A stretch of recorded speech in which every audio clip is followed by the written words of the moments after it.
Offer করা হলো, তাকে 50 লাখ টাকা দেওয়া হবে, বিনিময়ে তার পায়ের এখান থেকে কেটে নেওয়া হবে।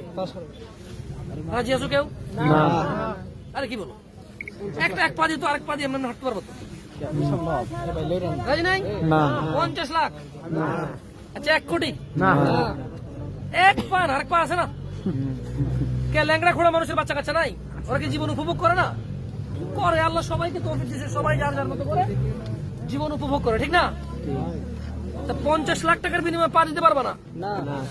ওকে ঠিক আছে, একটা চোখ 10 লাখের বিনিময় দিবা না?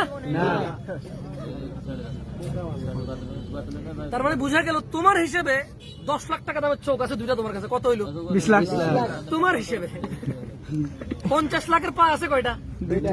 1 কোটি।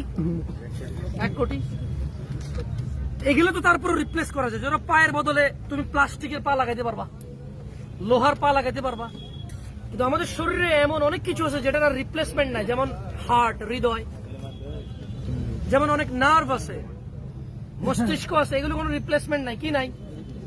যেমন দেখো একটা লোক যদি কোমায় চলে যায়, বলে না কোমায় চলে যায়, ওই যে প্যারালাইজড হয়ে যায়, ওর কিন্তু আর ঠিক হয় না, জানো? এমন না যে কোনো সুস্থ মানুষের বডির কোন একটা রোগ, কোন একটা রক্ত, কোন একটা পার্টস নিয়ে এসে ট্রান্সফার করে দিল ঠিক হয়ে, এরকম তো হয় নাই। হয়েছে? যারা প্যারালাইজড হওয়ার পরে ঠিক হয়েছে ওরা কারা? যাদেরকে থেরাপি দিছে, চিকিৎসা করছে, একটু এক্সারসাইজ করেছে, তারা হয়তো ঠিক হয়েছে। তাহলে তোমার হিসেবে তোমার কাছে পা আছে কয় টাকা দামের? 1 কোটি। এটা তোমার হিসেবে আর ধরো না একজন আমেরিকার লোক, বিজনেসম্যান, যদি তাকে অফার করা হয় তার একটা পা নাই, আর যদি তাকে অফার করা হয় এক্স্যাক্টলি আল্লাহ যেরকম পা দিছে সেম পা এরকম করবো, একবারে ডান পা যেরকম ঠিক বাম পা এরকম হয়ে যাবে, তুমি কত টাকা দিতে রাজি আছো? হয়তো সে বলবে আমার পুরো $100 মিলিয়ন, $50 মিলিয়ন আমি দিতে রাজি আছি, কারণ আমি চাই আগের মতো দৌড়াইতে, যেভাবে আমি আগে দৌড়াইতাম, যেভাবে আমি নিজের পায়ে নিজে উঠতাম, চলতাম, ফিরতাম, আমি চাই ওরকম দৌড়াইতে। হয়তো ঠিক না? তোমার হিসেবে এটা 50 লাখ, তার কাছে এটা $50 মিলিয়ন পা, তার কাছে এটা কত $1 মিলিয়ন পা? 50 মিলিয়ন। এগুলো কি রিজিক না? এই পৃথিবীতে সবচাইতে দুর্বল, সবচাইতে লো ক্যাটাগরির রিজিক হচ্ছে টাকা।